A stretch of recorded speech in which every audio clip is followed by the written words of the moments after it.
Gegužės 9 dieną tradicinė evangeliškų bažnyčių vaikų ir jaunimo giesmių šventė Giesmių giesmelė 2009 vyko Vanaguose. Jau 19 kartą vykęs renginys šiemet sulaukė dalyvių ne tik iš visos Lietuvos evangelikų liuteronų parapijų. Čia taip pat pasirodė ir Aglonėnų pagrindinės mokyklos merginų ir Biržų evangelikų reformatų bažnyčios jaunimo vokaliniai ansambliai.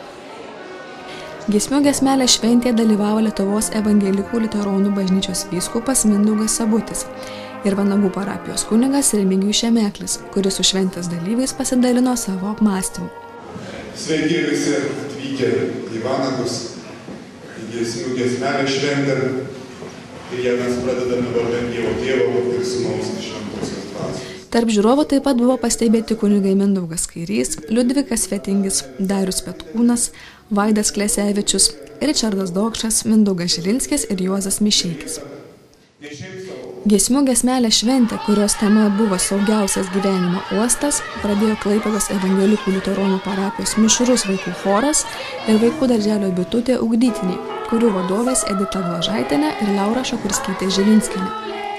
Vaikai suvaidino Audrą jūroje, kurią sutramdė netikėtai pasirodęs kapitonas Gediminas. Jis ir perėmė simbolinį šventės vairą į savo rankas. Giesmių giesmelė 2009 dalyvavo solistai, ansambliai ir chorai iš Aglonėnų pagrindinės mokyklos, Šilalės, Marijampolės, Jurbarko, Kretingos, Žemaičių Naumiesčio, Priekulės, Pagėgių, Tauragės, Plikių Dovygų, Vilniaus ir Klaipėdos evangelikų liuteronų parapijų, Biržų evangelikų reformatų bažnyčios jaunimo ansamblis, pučiamųjų instrumentų ansambliai iš Klaipėdos Plikių Dovygų parapijų, taip pat grojo jungtinis Šilutės Plikių Dovygų ir Klaipėdos pučiamųjų instrumentų orkestras.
Šventėje taip pat koncertavo Lietuvininkų bendrijos vaikų folkloro ansamblis Vorusnė.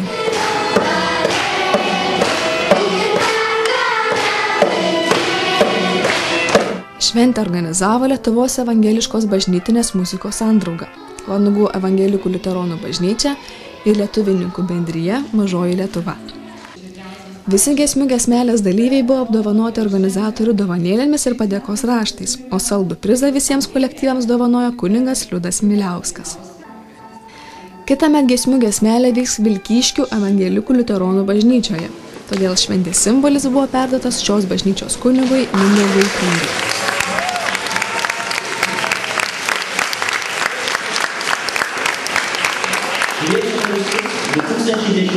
Metais susitiksime visi Vilkyškiuose. Visi šventės dalyviai įsiamžino prie Vanagų evangelikų liuteronų bažnyčios, kad kitos kartos prisimintų, jog tiek daug jaunų veidų minėjo Vanagų bažnyčios pastatymo 100 metų jubiliejų.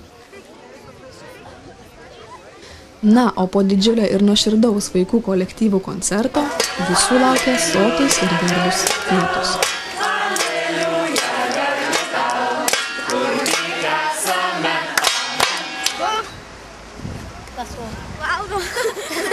Skanu? Taip. Angeliukas. Mama nenori.